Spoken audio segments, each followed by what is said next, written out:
불만 있으면 사표 써. 내 보고서가 그렇게 대단하면 나가서 내 이름으로 올려봐. 저는 8년간 이렇게 살아왔습니다. 부하 직원이 석 달간 야근하며 만든 보고서를 빼앗아 제 이름으로 올리고 항의하면 짓밟고 입 다물게 만들었습니다. 회사에서 가장 두려운 사람이었고 누구도 제 앞에서 고개를 들지 못했습니다. 그런데 아들이 같은 회사에 입사했습니다. 아침에 넥타이를 매주며 힘들어도 1년만 버텨라고 말해주던 아버지가 회사에서는 사람을 짓밟는 괴물이라는 걸 아들이 하나씩 알아가기 시작했습니다. 그리고 모든 것이 무너지는 날이 왔습니다. 제가 가장 두려워했던 것은 직위의 제도, 권고사직도 아니었습니다. 아들의 눈에서 존경이 사라지는 순간이었습니다. 사연 시작 전에 구독과 좋아요를 눌러주시고 어디에서 듣고 계신지 댓글 남겨주시면 그곳으로 건강과 행복이 가득하길 기원하겠습니다. 아침 7시 반, 태성정밀 안산 본사 주차장에 검은색 중형 세단 한 대가 미끄러지듯 들어섰다. 차 문이 열리고 관리본부 부장 최영우가 내려 양복 매무새를 정돈하고 넥타이 매듭을 확인하고 구두 끝을 내려다보았다. 흐트러진 것은 없었고 내일도 없을 터였다.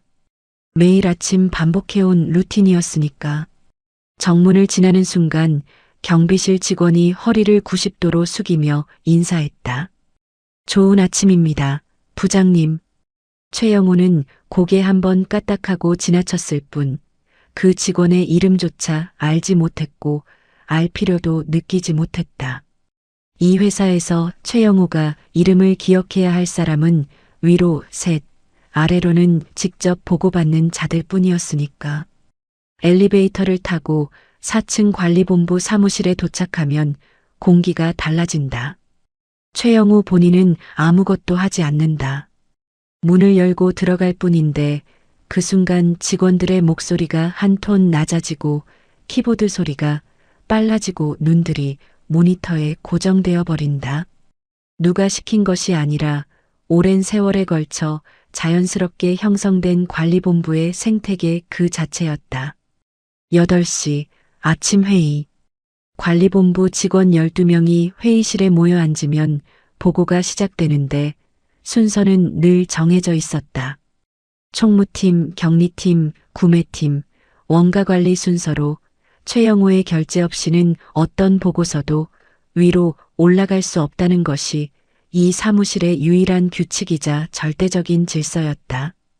총무팀 김대리가 이번 달 본사관리비 정산 보고를 올렸다. 최영우가 보고서를 받아 천천히 넘기더니 3페이지에서 손을 멈추고 내려놓는 순간 회의실에 침묵이 내려앉았다. 이게 보고서야? 김대리의 어깨가 움찔했다. 숫자만 나열해 놓으면 끝이냐고. 전년 대비 증감 분석은 어디 있고 항목별 단가 비교는 어디 있어. 죄송합니다. 시간이 부족해서.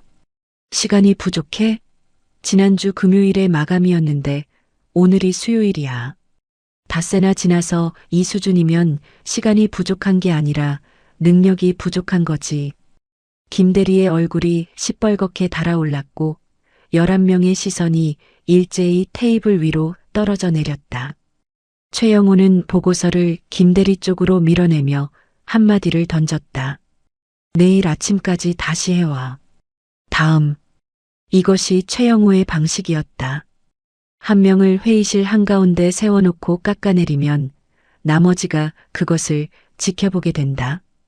다음번에 저 자리에 서고 싶은 사람은 아무도 없으니 모두가 최영우의 기준에 맞추려 기를 쓰게 되는 것이었다. 회의가 끝나고 직원들이 빠져나가는 사이 구매팀 윤대리가 격리팀 박주임에게 속삭이는 소리가 들려왔다. 오늘 김대리 진짜 불쌍하더라. 조용히 해. 들리면 너도 당해. 아씨. 맨날 저러니까 사람이 나만하질 않지. 최영우의 귀에 들리지 않았을 리 없었으나 들리지 않는 척 자기 자리로 돌아갔다. 저런 뒷담은 신경 쓸 가치가 없었다. 결과만 나오면 되니까. 회의실에 과장 서진우만 남아 있었는데 손에 두꺼운 보고서 파일을 들고 있었다. 석 달간 매달린 신규 납품 라인 원가 분석 보고서였다. 태성정밀이 현대모비스에 신규 부품을 납품하기 위한 원가 구조를 처음부터 끝까지 분석한 자료로 서진우가 공장 현장을 직접 돌며 데이터를 뽑고 설비 담당자들을 인터뷰하고 야근을 거듭하며 완성해낸 결과물이었다. 부장님, 원가 분석 보고서 완성했습니다. 검토 부탁드립니다. 최영우가 받아 첫 장을 넘겼다. 목차 구성이 깔끔하고 데이터 정리가 치밀하고 현장 반장들의 의견까지 반영된 실무형 보고서. 최영호의 눈이 잠깐 커지며 감탄이 목구멍까지 올라왔으나 입 밖으로 나온 것은 전혀 다른 말이었다. 내가 한번 볼 테니까 당분간 이 건은 나한테 맡겨. 부장님, 이 보고서는 제가 현대모비스 구매팀이랑 직접 미팅해서 요구사항을 반영한 건데 제가 직접 상무님께 보고드리면 안 될까요? 최영우가 서진우를 올려다보았다. 목소리는 정중했지만 눈에는 양보할 생각이 없다는 기색이 서려 있었다. 최영우는 표정을 바꾸지 않고 대답했다. 관리본부 보고서는 전부 내 결재를 거쳐서 올라가는 거야. 어제 오늘 정한 것도 아니고 네가 모를 리 없잖아. 알고 있습니다. 다만 이번 거는 현대모비스 담당자가 저를 직접 알고 있어서 제가 보고하는 게 후속 진행에도. 서 과장. 최영호의 목소리가 한 톤 낮아졌다. 회의실 공기가 순간 굳어지는 것이 느껴졌다. 내가 한번 본다고 했어. 됐지? 서진우는 입을 다물었다. 고개를 숙이고 알겠습니다라고 말한 뒤 회의실을 나갔고 최영우는 그 뒷모습을 한참 바라보았다. 유능한 놈이었다. 어쩌면 자기보다 나을 수도 있다는 것을 알고 있었고 그래서 더 눌러야 했다. 점심시간 구내식당에서 최영우가 혼자 밥을 먹고 있었다. 부장이 된 지 오래인데 같이 밥 먹자고 다가오는 사람이 없었지만 최영우는 그것을 당연하게 여기는 사람이었다. 시선이 창가 쪽으로 갔는데 서진우가 후배 직원 선옥과 웃으며 밥을 먹고 있었다. 누군가의 이야기에 서진우가 고개를 젖히며 크게 웃어넘기는 모습. 그 테이블에는 최영우의 자리에 없는 것이 있었다. 소리, 웃음, 사람. 최영우의 젓가락이 허공에서 잠깐 멈추었다가 다시 움직이는 사이 속으로 아무것도 아니라고 되뇌었다. 오후 3시 아내 정미경에게서 전화가 걸려왔다. 여보, 준혁이 최종 합격했대요. 방금 연락 왔나 봐. 합격? 진짜? 네. 생산관리팀 배치래요. 준혁이 목소리가 얼마나 밝은지. 최영우는 수화기를 잡은 손에 힘이 들어갔다. 아들이 태성정밀에 지원한다고 했을 때부터 복잡했던 마음이 합격이 확정되자 더 무거워졌다. 면접 때까지는 떨어질 수도 있다는 생각에 모른 척 넘겼지만 이제는 현실이 된 것이었다. 아들이 같은 회사에서 자기에 대한 이야기를 듣게 될 것이 뻔했으니까. 그래, 잘 됐네. 당신은 왜 그렇게 시큰둥해요? 아들이 아빠 회사에 들어왔다는데. 시큰둥한 거 아니야. 좋지. 오늘 저녁 준혁이 좋아하는 갈비찜 해줘. 축하해주자. 전화를 끊고 창밖을 바라보며 최영우는 생각에 잠겼다. 회사에서 아들에게 들키고 싶지 않은 것이 있다는 사실 자체가 불편한 진실이었을 터인데 그 불편함을 깊이 들여다보지는 않았다. 늘 그래왔듯이 덮어두면 되는 것이었으니까. 저녁 집. 아내가 차려놓은 갈비찜 앞에서 최영우가 아들에게 소주를 따라주었다. 아빠 회사에서 일하게 됐네. 진짜 열심히 할게요. 그래. 고생했다. 근데 생산관리팀이면 현장 나갈 일도 많을 텐데 각오하고 있어? 네, 면접 때도 그 얘기 나왔어요. 공장 라인 돌아가는 거 직접 봐야 된다고. 당연하지. 현장 모르면 관리도 못해. 처음에 힘들어도 1년만 버텨봐.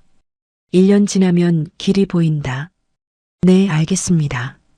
정미경이 준혁의 밥그릇에 갈비를 올려주며 웃었다. 우리 준혁이 아빠 회사 후배가 됐네. 아빠한테 잘 보여야겠다? 엄마 아빠가 회사에서는 남남으로 지내래요. 어머, 왜? 아들이 왔는데. 최영우가 소주잔을 내려놓으며 말했다. 직장에서 부자 관계 알려지면 준혁이한테 좋을 게 없어. 괜히 특혜 받는다는 소리 듣고 뒤에서 말 나오고 각자 알아서 하는 거야. 정미경은 조금 서운한 표정이었으나 고개를 끄덕였고 준혁은 걱정 마세요. 저 알아서 잘할게요라며 소주잔을 들어 보였다. 최영우가 웃었다. 진짜 웃음이었다. 회사에서는 볼 수 없는 입꼬리가 자연스럽게 올라가는 그런 표정. 이 식탁 위에는 관리본부 부장 최영우가 없었다. 아들의 합격을 기뻐하는 평범한 아버지만이 앉아 있을 뿐. 밤이 깊어지고 가족이 잠든 뒤 최영우는 서재에 앉아 서진우의 보고서를 펼쳤다. 다시 읽어봐도 잘 만든 보고서였다. 이대로 서진우 이름으로 올라가면 상무가 서진우를 눈여겨볼 것이고 그만큼 최영우의 자리는 위태로워질 터였다. 보고서 첫 장에 적힌 작성자란의 서진우라는 세 글자를 한참 들여다보다가 최영우의 손이 움직이기 시작했다. 파일을 열어 작성자 이름을 지우고 자기 이름을 입력하는 동안 손이 떨리지 않았다. 처음 이 짓을 한 것은 8년 전이었다. 그때는 달랐다. 결제란에 자기 이름을 적으면서 위가 뒤틀렸고 밤새 잠을 이루지 못한 채 내가 이러면 안 되는데 라는 생각이 머릿속을 맴돌았으니까. 그런데 두 번째는 좀 수월해져서 위가 뒤틀리는 대신 가슴이 살짝 답답한 정도에 그쳤고 세 번째부터는 아무런 감정도 일어나지 않았다. 당연한 절차라고 8년째 자기 자신을 설득해오고 있었다. 파일을 저장하고 서재 불을 끄며 침실로 향하다가 준혁이 방 앞에서 발걸음이 멈추었다. 문틈으로 새어나오는 불빛을 보니 아들은 아직 잠들지 않은 모양이었다. 내일부터 시작될 회사 생활이 설레는 것이리라. 문을 두드리려다 손을 내린 것은 괜히 잠을 깨우고 싶지 않아서였다. 첫 출근 전날 자기도 그랬으니까. 가슴이 뛰고 세상을 다 가진 것 같고 성실하게 일하면 반드시 인정받을 거라고 믿었던 그 아침을 최영우는 아직 기억하고 있었다. 그날의 기억은 선명하게 남아 있었다. 10년 전 어느 가을, 최영우는 42세의 과장이었다. 지금과는 전혀 다른 사람이었는데 아침마다 동료들에게 먼저 인사를 건넸고 후배가 실수하면 혼내는 대신 옆에 앉아서 같이 고쳤으며 회식 자리에서는 막내 잠부터 채워주는 그런 선배였다. 그때 최영우는 하나의 프로젝트에 모든 것을 걸고 있었다. 태성정밀의 주력 제품인 엔진 마운트 브라켓의 공정 개선안. 불량률을 절반으로 줄이고 원가를 15% 낮추는 것이 목표였는데 2년간 밤을 새워가며 공장 데이터를 분석하고 현장 반장들에게 의견을 구하며 한 장 한 장 완성해 나갔다. 어느 새벽 서재 불이 켜져 있는 것을 본 정미경이 문을 열고 들어왔다. 또 이러고 있어요? 새벽 3시야. 이거 하나만 끝내면 돼. 한 달만 더. 한 달이라고 한 게 벌써 세 번째야. 당신 요즘 얼굴이 반쪽이 됐어. 걱정 마. 이거 끝나면 좀 쉴 수 있을 거야. 정미경이 따뜻한 우유를 내려놓고 나갔고 최영우는 그 우유를 마시며 다시 보고서에 매달렸다. 2년의 작업 끝에 보고서가 완성되었고 최영우는 직속 상사인 박상무에게 올렸다. 박상무는 보고서를 받아들며 말했다. 수고했어, 최 과장. 내가 검토해보고 대표님께 올릴게. 기대해도 좋아. 감사합니다, 상무님. 현장 데이터 부분은 제가 직접 보충 설명드려도 될까요? 아, 그건 내가 알아서 할 테니까 최 과장은 다른 업무 봐. 최영우는 살짝 걸리는 것이 있었으나 상무가 직접 보고하겠다는데 과장이 끼어들 수는 없는 노릇이었다. 기대에 부풀어 결과를 기다렸다. 2주 뒤 대표이사 주간 경영 회의가 열렸다. 부장급 이상만 참석하는 자리라 최영우는 들어가지 못했고 회의가 끝난 뒤 동료 과장이 복도에서 달려왔다. 야, 영우야, 너 들었어? 뭘? 박 상무님이 엔진 마운트 공정 개선안 발표했는데 대표님이 엄청 감동받으셨대. 박 상무님 전무 승진 확정이래. 뭐? 그게 무슨 소리야? 그거 내가 만든 건데. 나도 알아. 근데 발표자 이름이 박상무로 되어 있었대. 최영우는 처음에 무슨 말인지 이해하지 못했다. 다리에 힘이 풀려 복도 벽에 등을 기대야 했던 그 순간의 감각을 10년이 지난 지금도 몸이 기억하고 있었다. 최영우는 박상무를 찾아갔다. 상무실 문을 두드리고 들어가 또박또박 말했다. 상무님, 그건 제가 만든 보고서입니다. 2년간 제가 작업한 겁니다. 박상무는 서류를 보던 고개를 들어 최영우를 바라보았다. 놀라지도 당황하지도 않은 채 마치 이런 순간이 올 것을 알고 있었다는 듯 담담하게 입을 열었다. 나는 그런 보고서를 받은 적 없는데 상무님, 제가 직접 손으로 드렸습니다. 2주 전에 이 사무실에서 최 과장, 나는 매일 수십 건의 서류를 받아. 네가 뭘 줬는지 일일이 기억 못해. 그리고 그 보고서는 내가 구상하고 정리한 거야. 괜한 오해로 분위기 흐리지 말고 하던 일이나 잘해. 다들 바쁘잖아. 상무님, 됐어. 나가봐. 그 한마디에 모든 것이 끝나버렸다. 최영우는 상무실을 나와 복도에 섰는데 다리가 떨려서 걸을 수가 없었다. 억울함이 목구멍을 틀어막고 눈시울이 뜨거워졌지만 복도에서 울 수는 없는 노릇이었다. 이를 악물고 화장실로 걸어가 세면대에 두 손을 짚은 채 한참을 서 있어야만 했다. 동료들에게 도움을 구했으나 돌아온 것은 침묵뿐이었다. 다들 알고 있었다. 그 보고서를 최영우가 만들었다는 것을, 박상무가 가로챘다는 것을 모르는 사람은 없었지만 아무도 입을 열지 않았다. 한 과장이 퇴근 후 소주집에서 최영우를 불러 조심스럽게 말했다. 영우야, 나도 알아. 근데 어쩌겠어. 어쩌긴 내가 만든 거라고 말해주면 안 돼? 다들 알잖아. 박상무한테 찍히면 우리 다 끝이야. 미안하다. 근데 참아. 내 차례가 올 거야. 차례? 2년이야, 2년. 2년을 갈아 넣었는데 차례를 기다리라고? 한 과장은 대답하지 못했고 최영우는 소주잔을 비우며 입을 다물었다.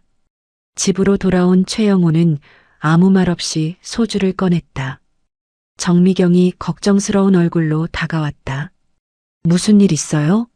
얼굴이 왜 그래? 아니, 그냥 한잔하고 싶어서. 거짓말. 당신 눈이 벌개졌잖아. 회사에서 무슨 일 있었어? 정말 아무것도 아니야. 좀 쉬면 돼. 아내에게 말할 수 없었던 것은 그 이야기를 입 밖에 내는 순간 무너져 내릴 것 같았기 때문이었다. 아들 준혁은 막 고등학교에 들어간 참이었고 전세 대출 이자가 밀려 있었으며 대학 등록금도 마련해야 하는 상황이었다. 지금 항의를 계속해서 회사에서 잘리면 이 가족은 끝이었다. 그날 밤 거실 소파에 혼자 앉아 소주잔을 기울이며 최영우는 생각하고 또 생각했다. 2년간의 노력이 한마디에 사라져버린 현실. 알면서도 입을 다무는 동료들. 항의하면 잘리고 참으면 빼앗기는 세계. 착하면 당하고 먼저 치지 않으면 맞으니 다시는 당하지 않겠다. 소주잔을 내려놓으며 중얼거린 그 다짐은 이후 10년간 이 남자의 삶을 지배하게 될 문장이었다.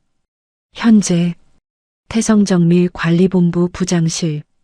최영호가 컴퓨터 앞에 앉아 서진우의 원가 분석 보고서 파일을 열어놓고 있었다.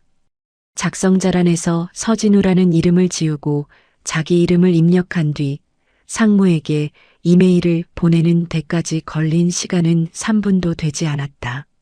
전송 버튼을 누르는 손가락에 망설임은 없었다.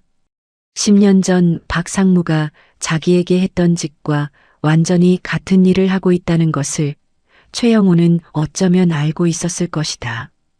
다만 그것을 인정하는 순간 자기 안에 무언가가 무너져 내릴 것이 두려워서 외면하고 있을 뿐. 오후 관리본부 사무실에 작은 파문이 일었다. 서진우가 동료에게서 소식을 전해 들은 것이었다. 서 과장, 오늘 아침 간부 미팅에서 상무님이 원가 분석 보고서 칭찬하셨대. 그래요? 누구 이름으로? 최 부장님이 올린 거라고 하셨다는데. 서진우의 표정이 굳어졌으나 곧 아무렇지 않은 듯 아, 그래요라고 대답하고 자기 자리로 돌아갔다. 모니터를 응시하는 서진우의 눈에 화면은 들어오지 않았을 것이었다. 석 달간의 야근, 공장 현장을 돌며 모은 데이터, 설비 담당자들과 나눈 수십 번의 통화. 그 모든 시간이 최영호의 이름 석자로 바뀌어버린 순간이었으니까. 서진우가 자리에서 일어나 최영호의 자리로 향했다. 뭔가를 말하려는 듯 입을 열다가 최영호의 차가운 눈과 마주치는 순간 입을 다물고 돌아섰다. 최영호는 그 뒷모습에서 10년 전에 자기가 겹쳐 보이는 것을 느꼈으나 시선을 돌려 모니터를 향했다. 인정할 수 없는 것이었으니까. 준혁의 첫 출근 아침. 최영호는 평소보다 30분 일찍 일어나 거실에 앉아 있었다. 당신이 더 긴장한 것 같다. 정미경이 커피를 내려놓으며 웃었다. 준혁이 새 양복을 입고 거실로 나왔을 때 최영호는 신문을 보는 척하다가 아들을 훑어보며 일어섰다. 넥타이 매듭이 삐뚤어졌네. 이리 와봐. 넥타이를 풀고 다시 매주는 손길이 능숙하면서도 조심스러웠다. 매듭을 정돈하고 한 발 물러서서 아들을 바라보며 고개를 끄덕였다. 됐다. 가자. 아빠, 나 혼자 갈 수 있는데. 첫날이니까 태워다 줄게. 타. 차 안에서 최영호가 입을 열었다. 준혁아, 회사에서는 남남이야. 아버지라고 부르지 마라. 네, 알겠습니다. 내가 먼저 말 걸지도 않을 거고 복도에서 마주쳐도 모르는 사이처럼 지나가라. 괜히 아버지 부장이라고 알려지면 너한테 좋을 게 하나도 없어. 아빠, 그 정도까지 해야 돼요? 해야 돼. 직장이라는 데가 그래. 힘들어도 1년은 참아라. 1년 버티면 길이 보인다. 준혁은 고개를 끄덕이며 창밖을 바라보았다. 아직 아무것도 모르는 회사라는 곳이 설레기만 한 28배 얼굴이었다. 회사 정문 앞에서 준혁을 내려주었다. 준혁이 차에서 내리며 다녀오겠습니다라고 인사하는 모습이 백미러에 비쳤는데 정문을 향해 걸어가는 아들의 뒷모습이 오래전 같은 정문을 처음 들어서던 자기의 뒷모습과 겹쳐져 최영호의 손이 핸들 위에서 잠깐 멈추었다가 다시 움직였다. 평소와 같은 하루를 시작했으나 종일 신경이 아들 쪽에 가 있었다. 생산관리팀은 3층, 관리본부는 4층이니 마주칠 일은 많지 않을 터인데도 엘리베이터 문이 열릴 때마다 무의식적으로 안쪽을 살피게 되었다. 점심시간 구내식당에서 혼자 밥을 먹으며 식당 안을 훑어보다 저쪽 모서리 테이블에 준혁이 앉아 있는 것이 눈에 들어왔다. 생산관리팀 선배들과 함께 웃으며 수저를 들고 있었다. 잘 적응하는 모양이구나 하는 안도가 올라왔으나 곧이어 묘한 긴장이 뒤따랐다. 저 테이블에서 관리본부 이야기가 나오지 않기를, 자기에 대한 소문이 아들 귀에 들어가지 않기를 바라는 마음이 꿈틀거렸다. 오후 서진우가 최영호의 자리로 찾아왔다. 얼굴에 감정을 숨기려는 기색이 역력했지만 눈이 웃고 있지 않았다. 부장님, 원가 분석 보고서 상무님께 올라갔다고 들었는데요. 제 이름이 빠져 있더라고요. 내가 수정한 부분이 많아서 내 이름으로 올린 거야. 원래 보고서라는 게 최종 결제자 이름으로 올라가는 거 몰라? 부장님이 수정하신 부분이 어디인지 여쭤봐도 될까요? 서늘한 질문이었다. 최영호는 서진우의 눈을 바라보았다. 10년 전 박 상무 앞에 섰을 때 자기 목소리도 저렇게 담담하려고 애쓰고 있었으니까. 하지만 최영호의 입에서 나온 대답은 박 상무와 닮아 있었다. 서 과장, 내가 일일이 너한테 설명해야 되는 거야? 서진우의 눈동자가 흔들렸으나 더 말하지 않고 돌아섰다. 그 뒷모습에서 최영호는 뭔가가 스치는 것을 느꼈으나 수면 위로 올라오기 전에 가라앉혀 버렸다. 그날 오후 늦게 관리본부에 작은 소동이 벌어졌다. 경리팀 박 대리가 월말 결산 자료에 오류를 냈는데 최영호가 사무실 한복판에서 목소리를 높인 것이었다. 이따위로 일할 거면 관둬. 네가 틀린 숫자 하나 때문에 거래처한테 무슨 소리를 들어야 되는지 알아? 부장님 죄송합니다. 바로 수정하겠습니다. 수정? 수정하면 끝이야? 모르면 물어봐. 물어보는 것도 모르면 나가. 정말 죄송합니다. 박 대리가 고개를 숙인 채 연신 사과하는 동안 사무실 전체가 숨을 죽이고 있었는데 그 광경을 복도에서 지켜보는 사람이 있었다. 생산관리팀 준혁이었다. 관리본부에 전달할 서류를 들고 올라온 참이었는데 사무실 입구에 서서 안쪽을 들여다보고 있었다.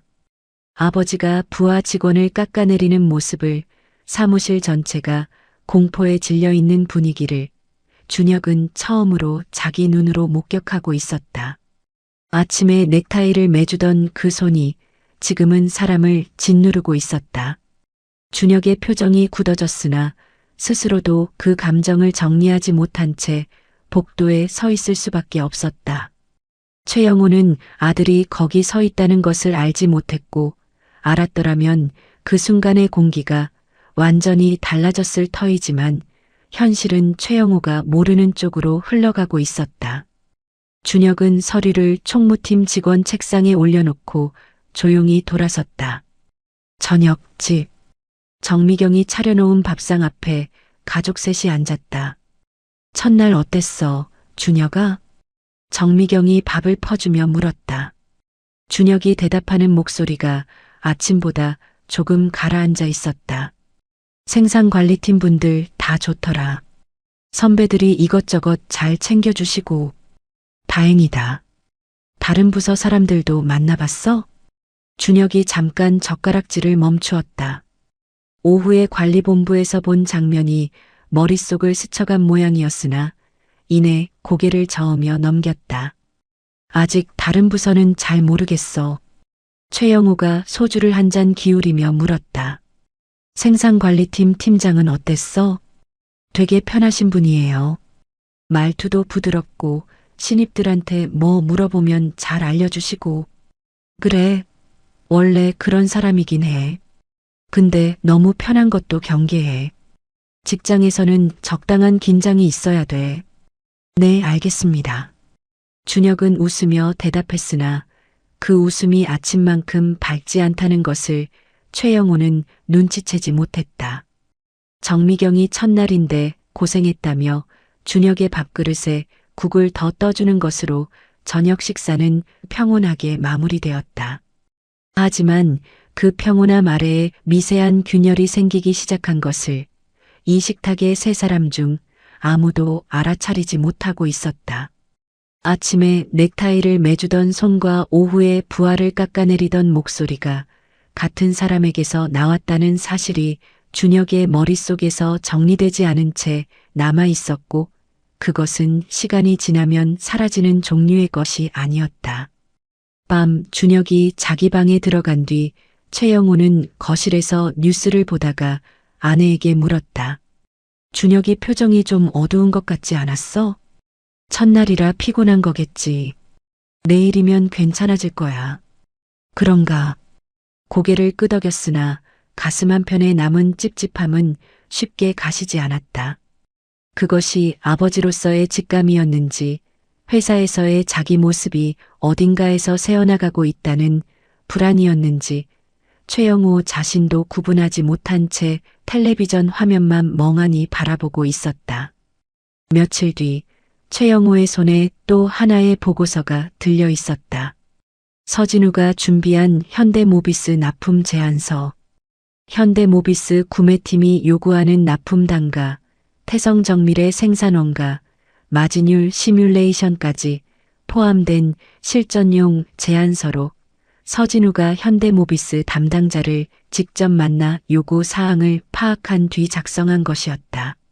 최영호는 파일을 열어 작성자 이름을 바꾸는데 1분도 걸리지 않았고, 상무에게 이메일을 보내는 손가락에 망설임은 없었다. 이번에는 거기서 끝나지 않았다. 최영호는 서진우의 정보를 차단하기 시작했는데, 매주 화요일 상무와 진행하는 주간회의 참석자 명단에서 서진우를 빼버린 것이었다. 부장님, 이번 주 화요일 주간회에 참석 안 해도 됩니까? 당분간 네가 올 필요 없어. 내가 정리해서 공유해 줄게. 주간회의에서 현대모비스 후속 논의도 하지 않습니까? 제가 담당자를 직접 만났기 때문에 진행 상황을 공유드리는 게. 서 과장, 내가 한다고 했어. 네가 할 일은 내가 시키는 거 하면 돼. 부장님, 현대모비스 김 팀장이 저한테 직접 연락을 하고 있는 상황인데, 제가 빠지면 거래처 쪽에서도 혼란이. 거래처 연락은 앞으로 내가 직접 받을 거야. 현대모비스 건은 전부 나한테 보고하고 서 과장이 직접 연락하지 마. 알겠어? 서진우는 입을 다물었으나 눈빛은 다물어지지 않았다. 최영호는 그 눈빛을 무시하고 모니터를 향해 돌아앉았다. 거래처 미팅 일정도 서진우에게 알리지 않았고, 현대모비스 쪽 연락 창구도 최영호가 직접 가져갔다. 밑에서 치고 올라오는 놈의 날개를 꺾는 가장 효과적인 방법이 정보 차단이라는 것을 최영호는 오랜 경험으로 체득하고 있었다. 며칠이 지나자 서진우의 상황은 눈에 띄게 달라졌다. 주간회의에서 빠지니 상무와 접점이 사라졌고, 거래처 연락이 끊기니 업무 흐름에서 고립되기 시작했다. 관리본부 다른 직원들도 눈치를 보며 서진우에게 말을 거는 횟수가 줄어들었는데, 최영호에게 찍힌 사람 옆에 서는 것이 얼마나 위험한 일인지 모두가 알고 있었기 때문이었다. 격리팀 박주임이 서진우에게 커피를 건네려다가 최영호의 시선을 느끼고 발길을 돌리는 모습이 보였을 때 최영호는 만족스러운 기분이 올라오는 것을 느꼈다. 포위가 좁혀지고 있었다. 그리고 어느 오후 서진우가 최영호의 자리로 걸어왔다. 이번에는 눈빛이 달랐는데 참고 있던 것을 더 이상 참지 않기로 결심한 사람의 눈이었다. 부장님. 서진우의 목소리가 사무실에 울렸고 주변 직원 대여섯 명이 고개를 들었다. 현대모비스 납품 제안서, 제가 석 달간 준비한 보고서입니다. 제 이름으로 올려주십시오. 사무실이 순간 얼어붙었다. 키보드 소리가 멈추고 전화 통화하던 직원이 목소리를 낮추었으며 모든 시선이 서진우와 최영호 사이의 공간에 집중되었다. 관리본부에서 최영호에게 정면으로 맞서는 사람은 지금까지 한 명도 없었으니까. 내가 검토하고 수정해서 올린 거야. 원래 보고서가 어디 부장 결제 없이 올라가냐. 검토가 아니라 이름을 바꾸신 겁니다. 원본 파일에 제 이름이 들어있는 거 부장님도 아시지 않습니까? 뭐, 원가 분석 보고서도 마찬가지입니다. 제가 석 달간 야근하면서 만든 보고서를 부장님이 이름만 바꿔서 올리셨습니다. 한 번도 아니고 두 번입니다. 사무실이 숨을 멈추었다. 최영호의 눈이 차가워졌다. 불만 있으면 사표 써. 내 보고서가 그렇게 대단하면 나가서 내 이름으로 올려봐. 부장님, 저는 사표 쓸 생각 없습니다. 제가 원하는 건 제 이름이 제 보고서에 들어가는 것뿐입니다. 서진우. 최영호의 목소리가 한 단계 낮아졌다. 사무실 전체가 얼음이 되는 톤이었다. 지금 네가 뭘 하고 있는 건지 알아? 부장한테 대들어서 좋을 게 뭐가 있어. 여기 있는 사람들 다 보고 있어. 정신 차려. 서진우의 주먹이 쥐어졌고 입술이 떨리는 것이 보였으나 12명의 시선이 꽂혀 있는 자리에서 감정을 터뜨리지는 않았다. 서진우는 주먹을 쥔 채 몸을 돌려 자기 자리로 돌아갔고 사무실은 아무 일도 없었다는 듯 다시 키보드 소리로 채워졌다. 하지만 공기가 예전과 같지 않았다. 구매팀 윤대리가 격리팀 박주임에게 눈짓을 보내는 것이 보였고 총무팀 김대리는 고개를 숙인 채 입술을 꽉 깨물고 있었다. 12명 모두 방금 무슨 일이 벌어졌는지 알고 있었다. 최영호의 가슴은 사무실처럼 쉽게 돌아가지 않았다. 서진우가 돌아서는 순간 보였던 그 눈빛이 머릿속에 박혀버렸기 때문이었다. 분노만이 아니라 실망과 결의가 뒤섞인 조합이었는데 10년 전 박 상무 사무실을 나서며 자기가 품었던 감정과 정확히 같은 것이었다. 자기는 그때 이를 악물고 삼켰지만 서진우는 삼키지 않을 것 같다는 직감이 등줄기를 타고 내려왔다.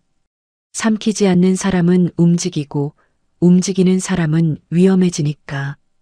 짧은 기억이 스쳐갔다. 5년 전 이태호라는 과장이 있었다. 비슷한 상황이었는데 설비 투자 보고서를 최영호가 자기 이름으로 올린 것에 항의했던 사람이었다. 최영호는 이태호의 인사평가를 최하로 매기고 핵심 업무에서 배제시켰으며 석 달 뒤 이태호는 스스로 사표를 냈다. 퇴사하던 날 엘리베이터에서 마주쳤는데 이태호는 아무 말 없이 최영호를 바라보다 고개를 돌려버렸다. 그때 아무것도 느끼지 못했고 5년이 지난 지금도 마찬가지였다. 아직은. 최영호는 의자에 등을 기대고 천장을 올려다보며 결론을 내렸다. 서진우를 이대로 두면 안 된다. 시간을 주면 저놈은 반드시 움직일 것이고 그 전에 싹을 잘라야 한다. 퇴근 후 집에 들어선 최영호에게 정미경이 물었다. 오늘 무슨 일 있었어? 얼굴이 굳어있네. 아니, 별일 아니야. 별일 아닌 얼굴이 아닌데. 직원이 좀 건방지게 굴어서 다 처리했어. 처리했다는 게 뭐야? 사람을 어떻게 처리해? 직장 일이야. 신경 쓰지 마. 정미경은 더 묻지 않았으나 남편의 표정에서 무언가를 읽은 듯 한숨을 삼켰다. 밤 서재에 앉은 최영호는 곧바로 인사안을 작성하기 시작했다.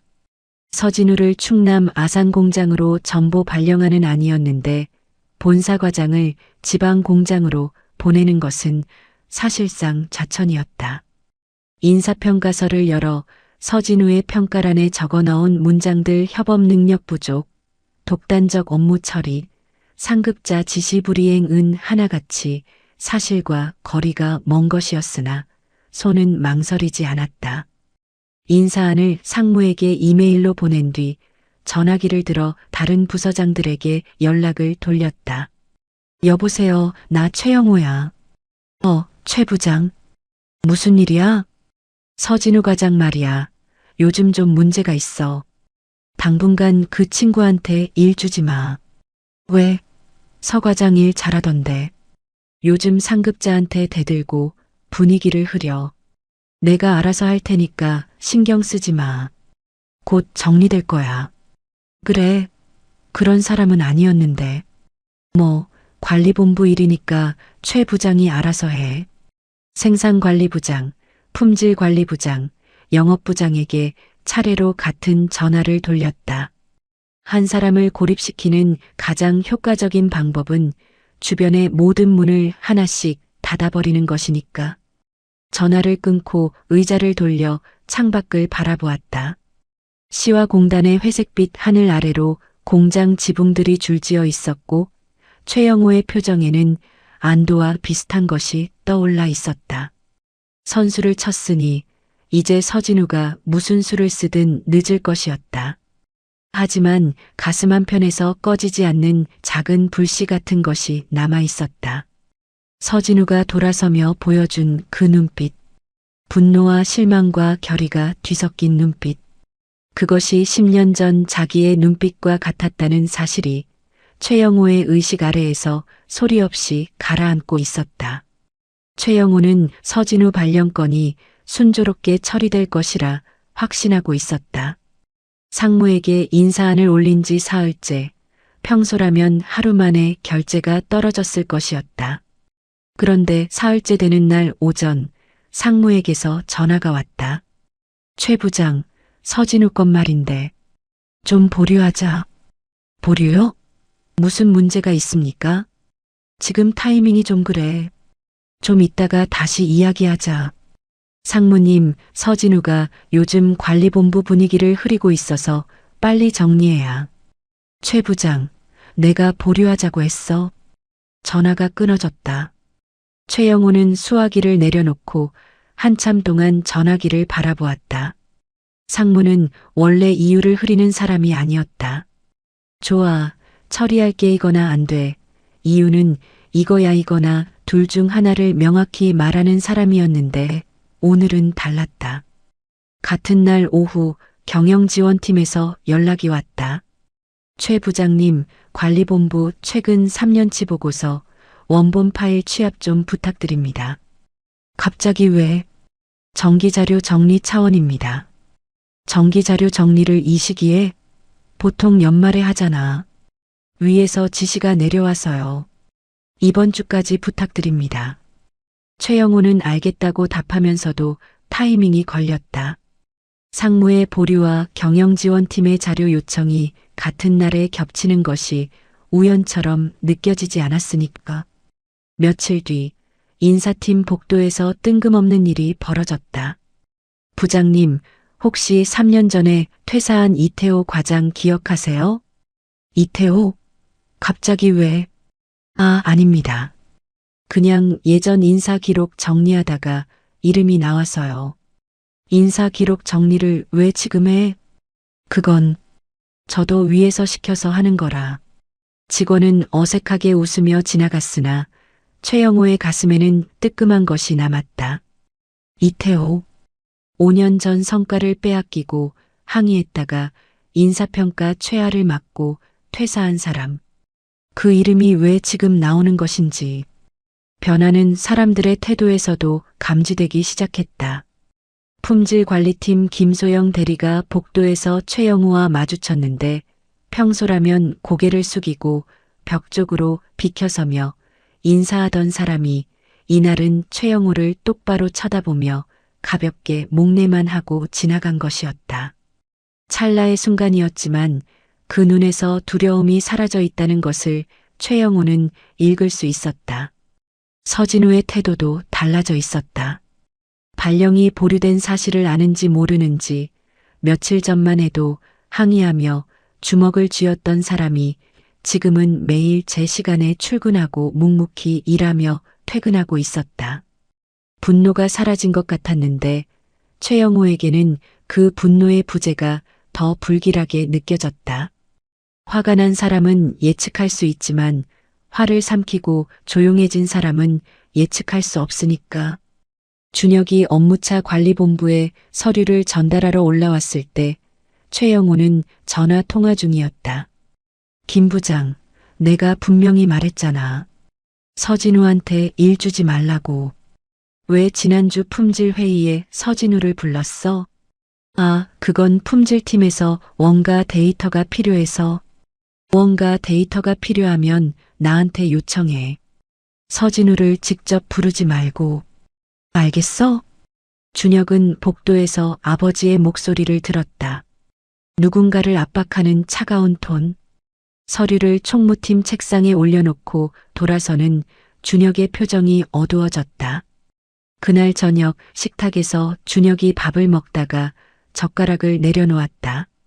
평소와 다른 분위기를 정미경이 먼저 눈치챘다. 왜 그래, 준혁아?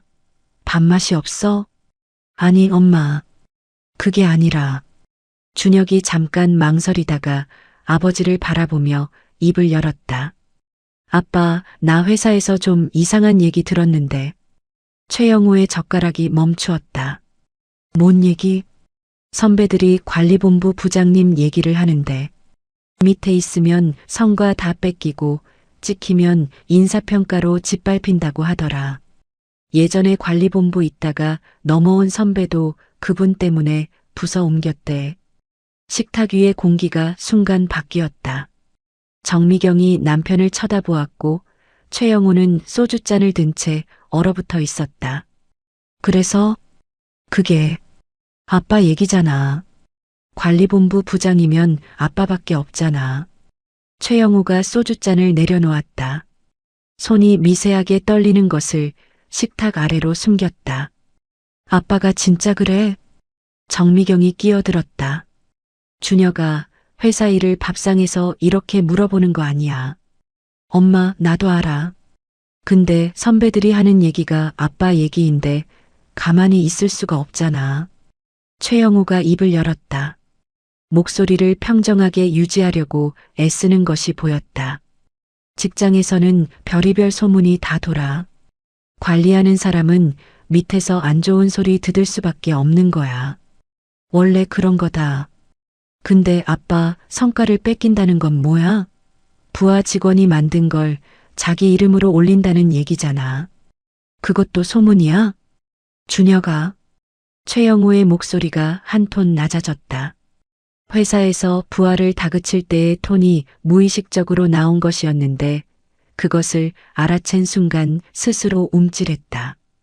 아들 앞에서 그 목소리를 쓰면 안 되는 것이었다. 최영우는 숨을 고르고 다시 입을 열었다. 보고서라는 게 부장 결재를 거쳐서 올라가는 거야. 그 과정에서 수정도 하고 보완도 하고 그걸 성과를 뺏는다고 하는 건 이해가 부족해서 하는 말이야. 준혁은 아무 말 없이 아버지를 바라보았다. 믿고 싶은 것과 믿기 어려운 것 사이에서 흔들리는 눈이었다. 결국 네, 알겠습니다라고 말하고 다시 밥을 먹기 시작했으나 젓가락질이 느려져 있었다. 정미경이 분위기를 바꾸려고 국 더 줄까? 라며 일어섰고 식탁은 다시 조용해졌다. 하지만 아까와 같은 조용함이 아니었다. 밥상 위에 보이지 않는 금이 하나 생긴 것을 세 사람 모두 느끼고 있었다. 식사가 끝나고 준혁이 방으로 들어간 뒤 거실에서 정미경이 조심스럽게 물었다. 당신, 준혁이가 한 얘기 사실이야? 뭐가? 성과를 뺏는다는 거. 부하 직원 거를 자기 이름으로 올린다는 거. 아까 말했잖아. 보고서가 결재를 거쳐 올라가는 과정에서 나한테까지 그렇게 말할 거야? 최영우는 입을 다물었다. 정미경이 한숨을 내쉬었다. 당신이 회사에서 어떻게 하는지 나는 몰라요. 근데 아들한테 들키면 안 되는 일을 하고 있는 거라면 그건 생각해 봐야 하는 거 아니야? 당신 요즘 안색도 안 좋고 밤에 잠도 못 자고 회사에서 뭔가 되고 있는 거 맞지? 최영우는 대답하지 않았고 정미경은 더 밀어붙이지 않은 채 따뜻한 보리차를 내려 옆에 놓아주었다. 말없이 남편 옆에 앉아 텔레비전을 바라보았는데 화면 속 뉴스 앵커의 목소리가 최영우의 귀에는 들어오지 않았다. 밤 준혁이 자기 방에 들어가고 정미경도 침실로 간 뒤 최영우는 혼자 거실에 남았다. 보리차를 한 모금 마시고 눈을 감았다. 회사에서의 이상한 기류와 아들의 질문이 겹쳐지면서 가슴속에서 무거운 것이 부풀어 오르는 느낌이었다. 상무의 보류, 경영지원팀의 자료 요청, 인사팀의 이태호 질문, 김소영의 달라진 눈빛, 서진우의 차분해진 태도. 하나하나는 대수롭지 않은 일이었으나 같은 시기에 겹치고 있다는 사실이 우연으로 느껴지지 않았다. 거기에 아들의 눈빛까지. 아빠가 진짜 그래? 라고 물었을 때 준혁의 눈에 떠올랐던 것은 분노가 아니라 실망에 가까운 것이었고 그것이 최영호의 가슴을 가장 깊이 찔렀다. 3년 전 이태호가 퇴사하던 날 엘리베이터에서 마주쳤던 기억이 떠올랐다. 이태호는 작은 종이 상자를 들고 있었는데 아무 말 없이 최영호를 바라보다 고개를 돌려버렸다. 그때는 아무것도 느끼지 못했고 지금도 뚜렷한 감정이 일어나지는 않았다. 하지만 오늘따라 그 기억이 자꾸 떠오르는 것은 아들의 질문 때문이었을 것이었다. 이태호가 돌아서던 등과 아까 네, 알겠습니다라고 말하며 고개를 숙이던 준혁의 모습이 겹쳐지고 있었으니까. 바꿀 수 없다고 스스로를 다잡았다. 바꾸는 순간 약해지고 약해지는 순간 밀려나니까. 10년 전 소주잔을 내려놓으며 했던 다짐이 다시 한번 등을 받쳐주었으나 오늘따라 그 다짐이 예전만큼 단단하게 느껴지지 않는 것은 아마도 피곤해서일 거라고 최영호는 생각하기로 했다. 이상한 기류가 시작된 지 일주일이 지나자 최영호는 더 이상 우연이라고 넘길 수 없는 지점에 도달했다. 그날 아침 출근하자마자 내선 전화가 울렸다. 최 부장님, 감사팀 김 팀장입니다. 내부 확인 사항이 있어서 면담을 잡으려 합니다. 무슨 건인데요? 면담 때 말씀드리겠습니다. 이번 주 중으로 시간 가능하신지요? 내용도 모르고 면담을 잡을 수는 없지 않습니까? 어떤 건인지 대략이라도 알려주셔야. 부장님, 면담 때 말씀드리는 게 절차입니다. 목요일 오후 2시 가능하시면 회의실 잡아놓겠습니다. 알겠습니다. 전화가 끊어졌다. 감사팀에서 부장급에게 직접 면담을 요청하면서 내용을 알려주지 않는다는 것은 일상적인 확인이 아니라는 뜻이었다. 최영호는 곧바로 상무에게 전화를 걸었다. 신호음이 길게 이어졌으나 받지 않았다. 다시 걸었다. 역시 받지 않았다. 세 번째 시도 끝에 문자를 보냈다. 상무님, 최영호입니다. 급한 건이 있어서 통화 부탁드립니다. 30분이 지나도 답이 없었다. 상무가 최영호의 연락을 무시하는 것은 이 회사에 있는 동안 한 번도 없었던 일이었다. 최영호가 올리는 인사안을 즉석에서 처리해주고 식사 자리에서 최 부장이 관리본부를 잘 잡아주니까 내가 편해라고 말하던 사람이었다. 줄이 끊어지고 있다는 것을 최영호는 본능적으로 감지했다. 점심시간 직전 최영호는 직접 상무실로 올라갔다. 비서에게 물었다. 상무님 계십니까? 오전에 외부 미팅 나가셨는데요. 오후에 돌아오실 겁니다. 돌아오시면 최영호 부장이 찾았다고 전해주세요. 네, 전하겠습니다. 비서의 표정이 미묘했다. 평소와 다른 무언가가 있었으나 짚어낼 수는 없었다. 최영호는 자리로 돌아와 컴퓨터를 열고 과거 이메일을 확인하기 시작했다. 서진우에게 받은 보고서, 원본 이메일, 작성자를 바꿔서 상무에게 보낸 이메일, 이태호 시절 인사평가 관련 메일. 혹시 모를 상황에 대비해 흔적을 점검하는 것이었는데 이메일 폴더를 뒤지다가 이상한 점을 발견했다. 몇 통의 오래된 이메일이 원래 있던 폴더에서 사라져 있었고 IT팀 서버 백업에서 추출된 흔적이 로그에 남아 있었다. 추출 날짜가 며칠 전이었다. 누군가가 최영호의 이메일 기록을 IT팀을 통해 빼내간 것이었다. 손끝이 차가워졌다. 감사팀의 면담 요청, 상무의 전화 무시, 경영지원팀의 자료 요청, 인사팀의 이태호 질문, 그리고 이메일 추출. 전부 같은 시기에 벌어지고 있다는 사실 앞에서 더 이상 우연을 믿을 수는 없었다. 자기를 향한 무언가가 조직적으로 움직이고 있다는 것만은 분명했다. 점심시간 밥을 먹으러 가지 않고 자리에 앉아 창밖을 바라보고 있을 때 서진우가 사무실 앞 복도를 지나갔다. 최영우와 눈이 마주쳤는데 서진우는 가볍게 목례를 하고 지나갔을 뿐이었다. 분노도 원한도 없는 담담한 얼굴. 며칠 전 주먹을 쥐고 항의하던 사람과 같은 사람이라고는 믿기 어려울 정도로 차분한 표정이었다. 그 차분함이 어떤 폭언보다 무겁게 느껴졌다.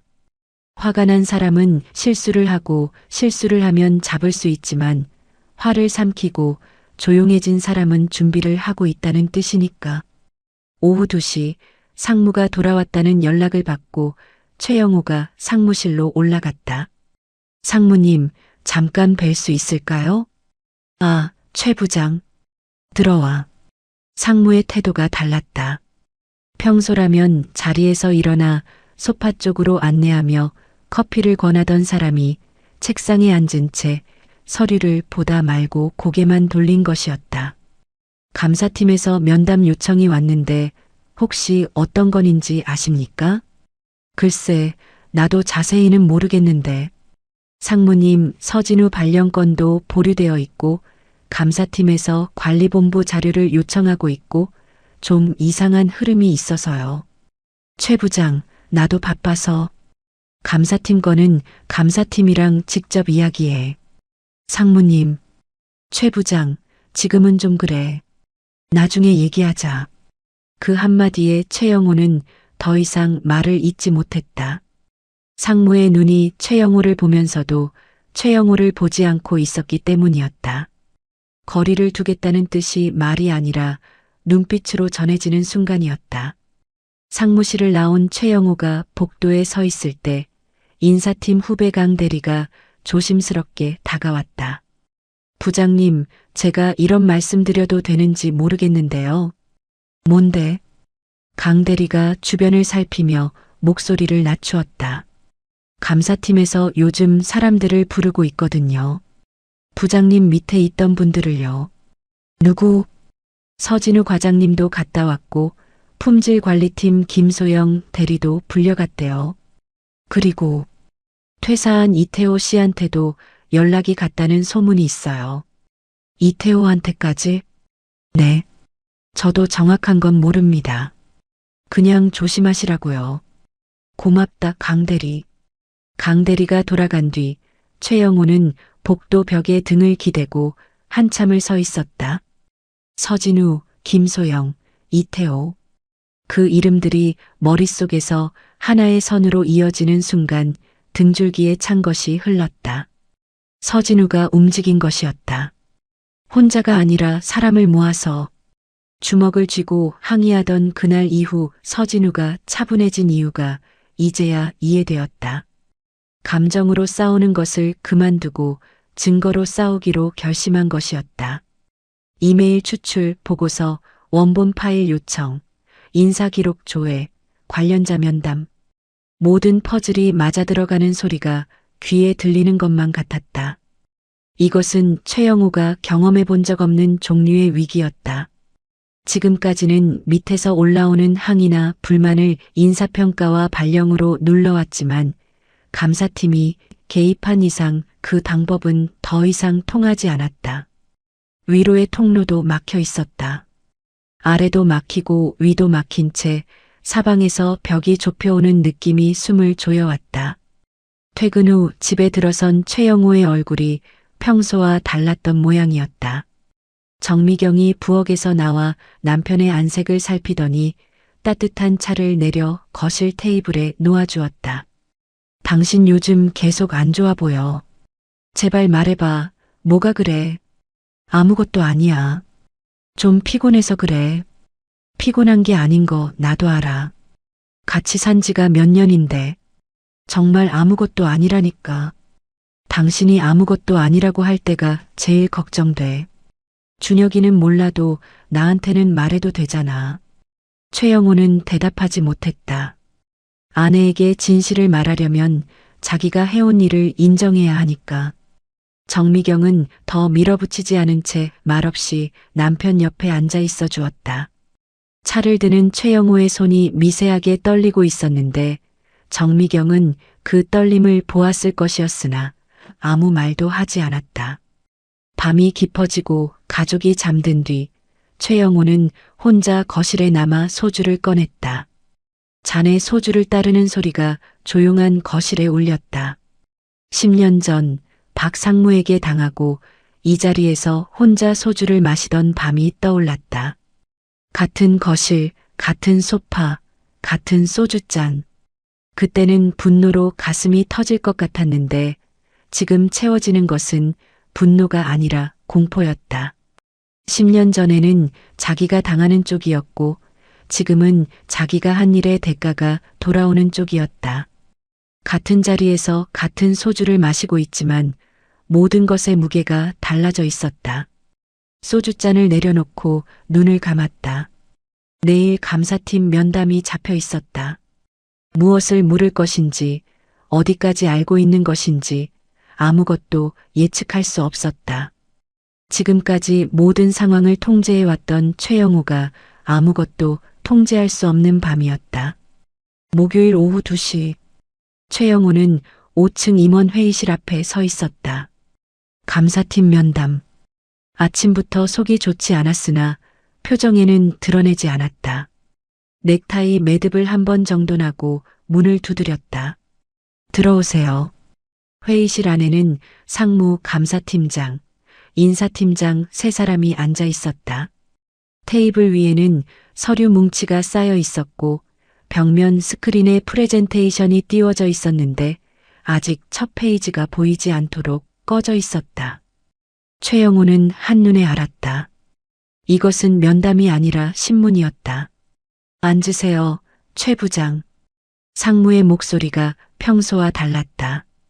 따뜻함이 걷혀 있었고 최 부장이라는 호칭에 거리감이 묻어 있었다. 최영호는 지정된 자리에 앉으며 3사람의 표정을 살폈다. 상무는 시선을 피했고 감사팀장은 서류를 넘기고 있었으며 인사팀장은 노트북 화면을 보고 있었다. 아무도 최영호와 눈을 마주치지 않았다. 감사팀장이 입을 열었다. 최 부장님, 관리본부 업무보고 체계와 관련해서 몇 가지 확인할 사항이 있습니다. 말씀하십시오. 최근 3년간 관리본부에서 상무님께 올라간 주요 보고서 목록을 정리했습니다. 감사팀장이 스크린을 켰다. 화면에 보고서 목록이 떴는데 최영호의 이름으로 올라간 보고서 12건이 날짜 순으로 나열되어 있었다.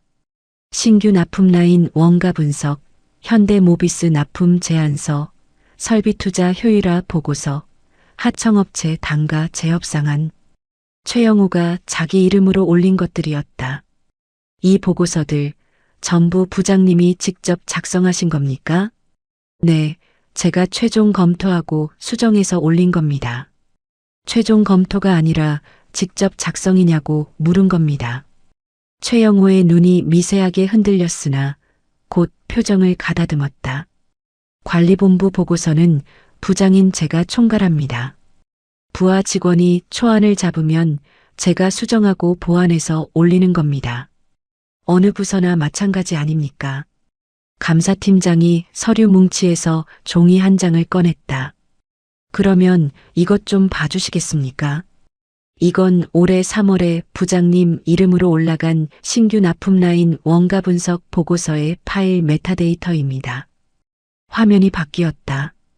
파일 속성 정보가 떴는데 작성자 항목에 2개의 이름이 나란히 보였다. 원래 작성자 서진우, 최종 수정자 최영호. 수정 날짜는 서진우가 보고서를 완성한 다음 날이었고 수정 내용은 작성자 이름 변경뿐이었다. 원래 작성자가 서진우 과장으로 되어 있고 부장님이 수정하신 것은 작성자 이름을 바꾼 것뿐입니다. 본문 내용의 수정 이력은 없습니다. 최영호의 입이 열리지 않았다. 감사팀장이 화면을 넘겼다. 다음 보고서. 현대모비스 납품 제안서. 역시 원래 작성자 서진우, 수정 내용은 이름 변경뿐. 그 다음. 설비투자 효율화 보고서. 원래 작성자 이태호. 이름 변경뿐. 화면이 넘어갈 때마다 같은 패턴이 반복되었다. 서진우, 이태호, 정혜선, 그 외 이름들. 최영호가 자기 이름으로 올린 보고서 12건 중 9건의 원래 작성자가 다른 사람이었다. 부장님, 이 파일들의 원본 이메일도 확보했습니다. 감사팀장이 다음 화면을 띄웠다. 서진우가 최영호에게 보낸 이메일 원본과 최영호가 이름을 바꿔서 상무에게 올린 이메일이 나란히 비교되어 있었다. 보낸 날짜, 받은 날짜, 첨부 파일 이름, 본문 내용까지 전부. 부장님이 삭제하신 이메일은 IT팀 백업 서버에서 복원했습니다. 서진우 과장이 원본 보고서를 부장님께 보낸 이메일, 부장님이 이름을 바꿔서 상무님께 보낸 이메일, 전부 남아 있습니다. 회의실에 침묵이 내려앉았다. 최영호는 테이블 위에 서류를 바라보고 있었는데 글자가 눈에 들어오지 않았다. 감사팀장이 물었다. 최 부장님, 이 보고서들의 실제 작성자가 누구입니까? 제가 최종 결제자로서 실제 작성자가 누구냐고 물었습니다. 최영호는 대답하지 못했다. 입을 열었으나 소리가 나오지 않았다. 10년간 내가 최종 검토했으니 내 이름이 들어가는 것은 당연하다고 자기 자신을 설득해왔던 논리가 이 회의실 안에서는 한 글자도 힘을 쓰지 못하고 있었다. 상무가 처음으로 입을 열었다. 최영호를 바라보는 눈에 분노보다 피로가 더 많이 담겨 있었다. 최 부장, 다들 알고 있었어. 상무님, 그동안 아무도 말을 못한 거야. 최 부장한테 찍히면 끝이니까. 이태호가 그렇게 나갔잖아. 그 한마디가 최영호의 가슴을 관통했다. 다들 알고 있었다. 10년 전 자기가 박 상무에게 당했을 때도 다들 알고 있었지만 아무도 말하지 않았고 지금 자기가 남에게 한 짓도 다들 알고 있었지만 아무도 말하지 못했다는 것. 같은 구조가 10년의 시차를 두고 반복되고 있었다는 사실이 이 순간 처음으로 최영호의 의식 위로 떠올랐다. 인사팀장이 서류를 꺼내며 말했다. 추가로 확인된 사항이 있습니다. 이태호 전 과장, 정혜선 대리의 인사평가 기록을 검토했는데 두 사람 모두 부장님 평가에서만 유독 낮은 점수를 받았고 동기 대비 진급이 누락된 상태입니다. 이태호 전 과장의 경우 퇴사 직전 반기 평가에서 업무 능력 현저히 부족이라는 평가를 받았는데 같은 기간 이태호 과장이 작성한 설비투자 보고서는 부장님 이름으로 산무님께 올라가서 높은 평가를 받았습니다. 그건 자기가 만든 보고서로 부장님은 칭찬을 받고 정작 본인은 능력 부족이라는 평가를 받은 겁니다. 이것이 정당한 인사평가라고 보십니까? 최영호는 대답하지 못했다. 감사팀장이 정리하듯 말했다. 최 부장님, 현재까지 확인된 내용을 정리하면 이렇습니다. 부하 직원의 보고서를 자기 이름으로 올린 거니 최소 9건, 이에 항의한 직원에 대한 부당 인사평가 의혹, 업무 배제를 통한 퇴사 압박 의혹. 추가 조사가 필요합니다만 오늘은 여기까지 확인하겠습니다. 그 순간이었다. 회의실 문이 노크 소리와 함께 열렸다. 생산관리팀 신입 준혁이 서류 봉투를 들고 서 있었다. 감사팀에서 생산관리팀 원가 관련 자료를 요청한 것이 있었고 신입인 준혁이 각 부서 서류 수발 담당이라 직접 가져온 것이었다. 실례합니다. 감사팀에서 요청하신 자료 가져왔습니다. 준혁이 문을 열고 들어서며 서류를 건네려는 순간 아버지와 눈이 마주쳤다. 준혁의 시선이 아버지에게서 벽면 스크린으로 옮겨갔다. 스크린에는 아직 마지막 화면이 떠 있었다. 성과 조작 의혹 관리본부 부장 최영호라는 제목 아래 보고서 목록과 원래 작성자 이름들이 나열되어 있었다. 준혁의 표정이 얼어붙었다. 서류 봉투를 든 손이 멈추었다. 며칠 전 저녁 식탁에서 아버지에게 물었을 때 보고서가 결제를 거쳐 올라가는 과정이라고 했던 대답이 떠올랐을 것이었다. 관리본부에서 목격한 아버지의 모습, 복도에서 들은 전화 목소리, 선배들에게 전해 들은 이야기. 어렴풋이 느끼고 있었지만 믿고 싶지 않았던 것이 이 스크린 위에서 글자로 확인되는 순간이었다. 회의실 안에 네 사람이 모두 준혁을 바라보고 있었다. 감사팀장이 감사합니다. 여기 놓고 가세요라고 말했으나 준혁은 움직이지 못한 채 아버지를 보고 있었다. 최영호도 아들을 보고 있었다. 상무도 감사팀장도 인사팀장도 이 두 사람이 부자관계라는 것을 이 순간 눈치챘을 것이었다. 준혁이 서류를 테이블에 올려놓고 실례했습니다라고 말한 뒤 돌아섰다. 문이 닫혔다. 최영호는 아들이 나간 문을 바라보고 있었다. 회의실 안의 대화는 계속되고 있었을 것이나 최영호의 귀에는 아무 소리도 들어오지 않았다. 감사팀장의 목소리가 멀리서 들려왔다. 최 부장님, 추가 조사 결과에 따라 징계위원회 소집 여부가 결정됩니다. 오늘은 여기까지 하겠습니다. 최영호는 고개를 끄덕이고 자리에서 일어났다. 회의실을 나서는 발걸음이 느렸다. 복도에 준혁이 없었다. 이미 내려간 모양이었다. 엘리베이터 앞에 서서 버튼을 누르는 손이 떨리고 있었는데 그것이 감사팀 면담 때문인지 아들의 눈빛 때문인지 최영호 자신도 구분할 수 없었다. 4층 관리본부로 돌아왔다. 사무실에 들어서는 순간 공기가 달랐다. 매일 아침 최영호가 출근하면 얼어붙던 그 공기가 아니었다. 직원들이 최영호를 보았으나 그 눈에 두려움 대신 다른 것이 담겨 있었다. 5층에서 무슨 일이 있었는지 이미 소문이 돌고 있는 모양이었다. 구매팀 윤대리가 격리팀 박주임에게 뭔가를 속삭였고 총무팀 김대리는 고개를 숙인 채 모니터를 보고 있었으나 화면이 바뀌지 않고 있었다. 서진우의 자리를 보았다. 서진우는 자기 자리에 앉아 업무를 하고 있었는데 최영우와 눈이 마주쳤다. 서진우의 표정은 담담했다. 승리감도 통쾌함도 원한도 없는 눈이었다. 그저 끝났다는 것을 알고 있는 사람의 얼굴이었다. 최영호는 그 시선을 받으며 자기 자리로 걸어갔다.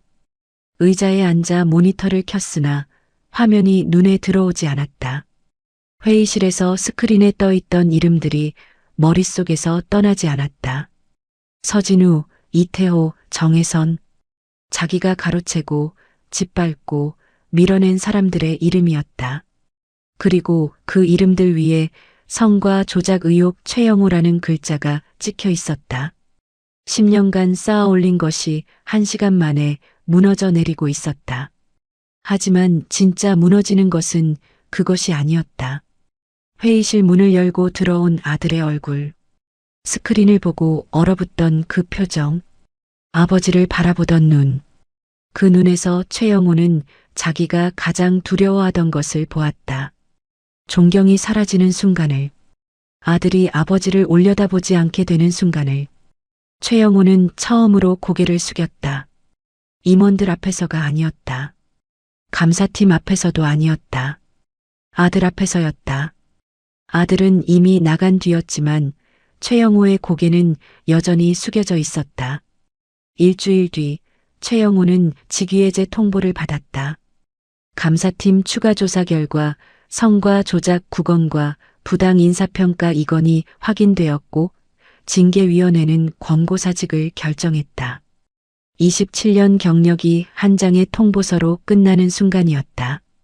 인사팀장이 최영호를 불러 서류를 건네며 말했다. 최 부장님, 이번 달 말까지 인수인계를 마무리해 주시면 됩니다. 알겠습니다.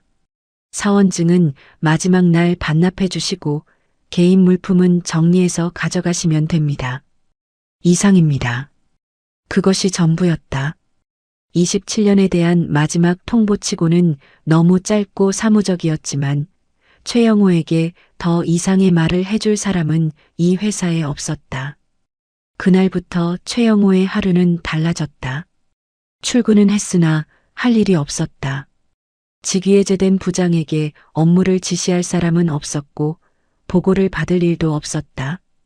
관리본부 직원들은 최영호를 마주치면 어색하게 고개를 숙이고 지나갔는데 그 어색함에는 미안함도 동정도 때로는 후련함도 섞여 있었다.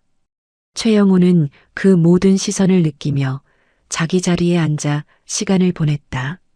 집에서의 시간은 더 견디기 어려웠다. 준혁이 며칠째 아버지와 눈을 마주치지 않고 있었다.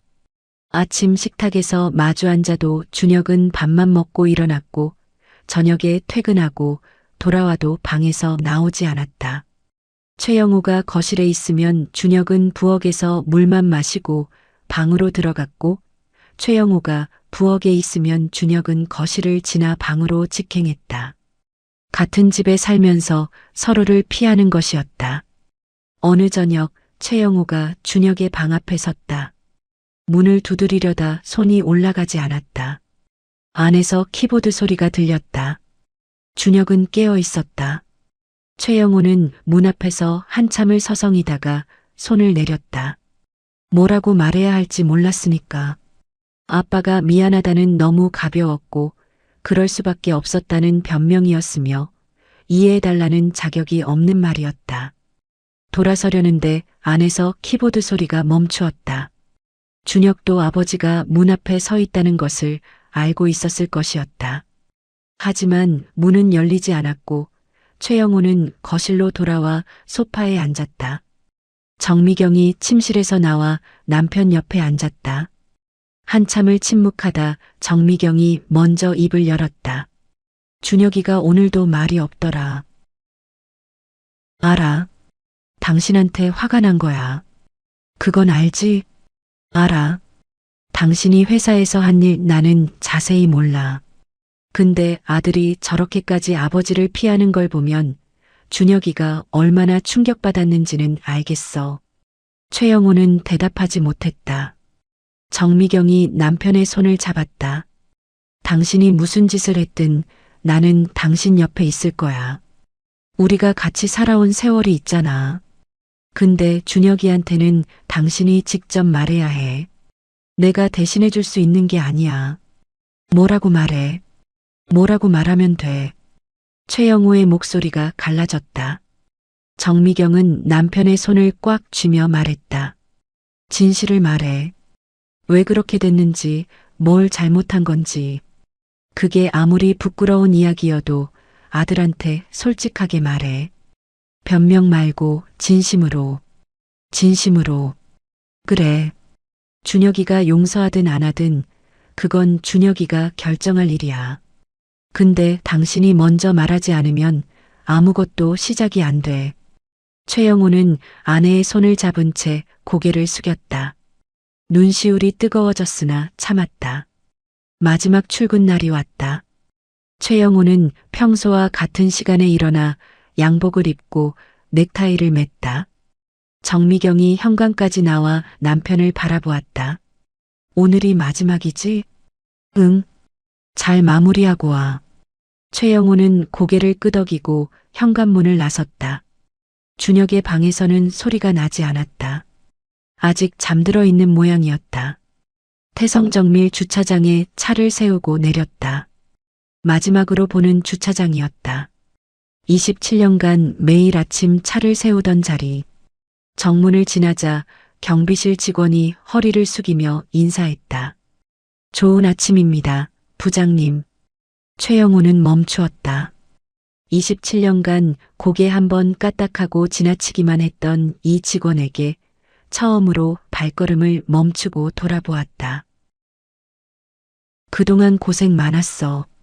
경비 직원이 놀란 표정으로 최영호를 바라보았으나 최영호는 이미 정문 안으로 들어서고 있었다. 4층 관리본부 사무실. 직원들이 최영호를 보았으나 아무도 말을 걸지 않았다. 최영호는 자기 자리에 앉아 서랍을 열기 시작했다. 27년치 서류, 명함, 메모지, 볼펜. 하나씩 꺼내 종이 상자에 담았다. 3년 전 이태호가 퇴사하던 날 들고 있던 것과 같은 크기의 상자였다. 서랍 가장 깊숙한 곳에서 손끝에 작은 것이 닿았다. 꺼내보니 낡은 사원증이었다. 플라스틱 케이스가 누렇게 변색되어 있었고 모서리가 갈라져 있었다. 사진 속에는 25살의 최영호가 환하게 웃고 있었다. 첫 출근 날 찍은 사진. 양복이 살짝 크고 넥타이가 약간 삐뚤어져 있고 그런데도 세상을 다 가진 것 같은 얼굴로 웃고 있는 청년. 최영호는 그 사진을 한참 들여다보았다. 이 사람이 자기라는 것이 믿기지 않았다. 성실하게 일하면 인정받을 거라고 믿었던 사람. 아침마다 동료에게 먼저 인사를 건넸던 사람. 후배가 실수하면 옆에 앉아서 같이 고쳐주던 사람. 회식 자리에서 막내 잠부터 채워주던 사람. 그 사람이 어디서부터 사라진 걸까? 종이 상자를 들고 사무실을 나왔다. 복도를 걸었다. 3층과 4층 사이의 계단 옆 회의실 앞을 지나는 순간 발걸음이 멈추었다. 이 회의실이었다. 10년 전 박상무에게 항의하러 갔던 곳. 나는 그런 보고서를 받은 적 없는데? 라는 한마디를 들었던 곳. 그날 이 문 앞에서 주먹을 쥐고 서 있었다. 다시는 당하지 않겠다고 다짐했다. 그 다짐이 자기를 지켜준 줄 알았다. 강해지게 해줬다고, 살아남게 해줬다고 믿었다. 그런데 돌아보니 그 다짐이 자기를 괴물로 만들었다. 당하지 않기 위해 먼저 쳤고, 먼저 치다 보니 사람을 짓밟았고, 짓밟다 보니 남의 것을 빼앗는 것도 아무렇지 않게 되었다. 10년 전 자기가 가장 증오했던 박상무와 똑같은 인간이 되어버렸다는 사실이 이 복도에 서서야 비로소 선명해졌다. 서진우의 얼굴이 떠올랐다. 제가 석 달간 준비한 보고서입니다라고 말하던 목소리. 이태호의 얼굴이 떠올랐다. 엘리베이터에서 아무 말 없이 바라보다 고개를 돌리던 등. 정혜선의 이름이 떠올랐다. 동기들은 진급하는데 혼자 제자리에 남아있던 사람. 최영호가 가로챈 것은 보고서가 아니었다. 그 사람들의 시간이었고 노력이었고 자존심이었다. 빼앗은 시간은 돌려줄 수 없고 짓밟은 사람들의 상처는 사라지지 않는다는 것을 최영호는 이 복도에서 처음으로 인정했다. 1층으로 내려왔다. 로비를 지나 정문을 나서자 오후의 주차장이 펼쳐졌다. 오후의 햇살이 아스팔트 위에 내리쬐고 있었다. 다른 직원들의 차가 빼곡하게 들어차 있는 사이로 최영호는 자기 차를 향해 혼자 걸었다. 모두가 일하고 있는 시간에 종이 상자 하나를 들고 주차장을 걸어가는 사람은 최영호뿐이었다. 최영호는 차 앞에서 걸음을 멈추고 낡은 사원증을 꺼내 다시 한번 들여다보았다. 25의 자기가 웃고 있었다. 그때의 자기에게 말하고 싶었다. 그렇게 살지 말라고. 당해도 그 방식으로 맞서지 말라고. 그 길 끝에 있는 것은 자리가 아니라 후회라고. 그런데 이미 늦었다. 사원증 위로 물방울이 떨어졌다. 최영호는 고개를 들어 하늘을 올려다보았다. 맑은 하늘이었다. 비가 아니었다. 종이 상자를 트렁크에 실으며 최영호는 생각했다. 정미경이 한 말. 진실을 말해. 변명 말고 진심으로. 아직 할 수 있는 일이 하나 남아 있었다. 집에 돌아온 최영호는 서재에 앉았다. 낡은 사원증을 책상 위에 올려놓고 한참을 바라보다가 사원증 뒤에 메모를 적기 시작했다. 길지 않았다. 준혁아, 아빠가 미안하다. 사진 속에 이 사람이 원래 아빠 모습이었다. 이 사람을 잃어버린 건 세상 탓이 아니라 아빠 탓이다. 네가 이 사람처럼 살아가기를 바란다. 사원증과 메모를 들고 준혁의 방 앞에 섰다. 안에서 아무 소리도 나지 않았다. 퇴근 후 방에 틀어박힌 모양이었다. 최영호는 문을 두드리지 않았다. 두드려서 열릴 문이 아니라는 것을 알고 있었으니까. 대신 사원증과 메모를 문 앞 바닥에 조용히 내려놓았다. 25살의 자기가 환하게 웃고 있는 사진이 위를 향하게. 최영호는 거실로 돌아와 소파에 앉았다. 정미경이 옆에 와서 앉으며 물었다. 준혁이한테 말했어? 아직. 근데 첫 번째는 했어. 첫 번째? 문 앞에 놓고 왔어. 내가 할 말을. 정미경은 더 묻지 않았고 말없이 남편의 손을 잡았다. 두 사람은 거실에 앉아 아무 말 없이 창밖을 바라보았다. 해가 지고 있었다. 1시간쯤 지났을까? 복도에서 문 여는 소리가 났다. 준혁이 방에서 나온 것이었다. 슬리퍼 끌리는 소리가 복도를 지나 거실로 가까워졌다. 최영우와 정미경이 동시에 고개를 돌렸다. 준혁이 거실 입구에 서 있었다. 한 손에 낡은 사원증을 들고 있었다. 사진 속 25살의 아버지를 한참 들여다본 뒤 고개를 든 준혁의 눈에 눈물이 고여 있었다. 아빠. 최영우가 소파에서 일어섰다. 아들과 마주 섰다. 며칠째 마주치지 못했던 눈이 처음으로 만났다. 아빠가 이런 사람이었어? 그래. 원래는. 왜 바뀐 거야? 최영호의 입이 열렸다가 닫혔다. 변명이 아니라 진실을 말해야 한다고 정미경이 했으니까. 최영호는 숨을 고르고 입을 열었다. 10년 전에 아빠가 만든 보고서를 윗사람이 빼앗아 갔어. 2년간 만든 건데 한마디에 없던 일이 돼버렸지. 그때 다짐했어. 다시는 당하지 않겠다고. 근데 당하지 않으려다 보니까 먼저 치게 됐고 먼저 치다 보니까 남의 것을 빼앗게 됐어. 그게 10년이 됐다. 그래서 그게 맞는 거야? 아빠가 당했으니까 다른 사람한테 똑같이 해도 되는 거야? 아니, 안 되는 거지. 그걸 알면서 왜 한 거야?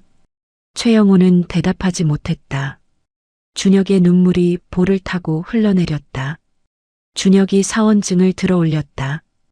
이 사진 속 사람이 원래 아빠였으면 나는 이 사람을 아빠로 알고 싶었어. 회사에서 무서운 사람 말고 이 사람을. 최영호의 눈에서 눈물이 흘렀다. 27년간 회사에서 한 번도 흘리지 않았던 눈물이 아들 앞에서 흘러내리고 있었다. 미안하다, 준혁아. 그 한마디가 전부였다.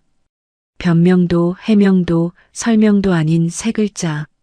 준혁은 아무 말 없이 아버지를 바라보다가 사원증을 아버지 손에 쥐어주었다. 이거 아빠가 가지고 있어. 잊지 않게. 준혁은 돌아서서 자기 방으로 들어갔다. 문이 닫혔다. 용서의 말은 없었다. 하지만 문 앞에 놓아둔 사원증을 주워서 읽고 거실로 나와 아버지와 마주 선 것. 그것이 28살 아들이 지금 할 수 있는 전부였을 것이고 최영호는 그것만으로도 감사했다. 최영호는 소파에 주저앉아 사원증을 들여다보았다. 25살의 자기가 웃고 있었다. 그 웃음이 빗바래지 않았더라면 27년이 달라졌을 것이었다. 하지만 후회에도 돌이킬 수 없는 것이 있고 빼앗은 시간은 돌려줄 수 없으며 짓밟은 사람들의 상처는 사라지지 않는다. 최영호가 할 수 있는 것은 이 사원증을 쥐고 남은 날들을 다르게 사는 것뿐이었다. 정미경이 남편 옆에 앉아 어깨에 손을 얹었다. 창밖으로 저녁 어둠이 내려오고 있었다. 최영호는 사원증을 가슴에 품고 눈을 감았다. 25의 자기가 환하게 웃고 있었다. 그때로 돌아갈 수는 없지만 그때의 자기를 기억할 수는 있으니까. 최영호는 나쁜 사람이었을까요? 처음부터 그랬던 건 아닙니다. 동료에게 먼저 인사하고 후배 실수를 같이 고쳐주던 평범한 직장인이었습니다. 다만 한 번 당한 뒤 다시는 당하지 않겠다는 다짐이 그 사람을 바꿔놓았습니다. 우리 주변에도 최영호 같은 사람이 있을 겁니다. 어쩌면 우리 자신도 모르는 사이에 최영호가 되어가고 있을지 모릅니다. 당하지 않으려다 먼저 치게 되고 먼저 치다 보니 누군가를 짓밟게 되는 것. 그 경계는 생각보다 얇습니다. 최영호가 마지막에 꺼내든 낡은 사원증 속 25살의 웃는 얼굴. 그때의 자기에게 돌아갈 수는 없지만 기억할 수는 있다고 했습니다. 늦었다고 생각하는 그 순간이 사실은 가장 빠른 순간일 수 있습니다. 오늘 이 이야기를 들으시는 여러분도 한 번쯤 돌아보시면 좋겠습니다. 지금 내가 서 있는 자리가 내가 원했던 자리가 맞는지, 이야기를 끝까지 들어주신 분이 계시다면 잘 들었다고 댓글 하나만 남겨주세요. 구독과 좋아요 부탁드립니다. 감사합니다.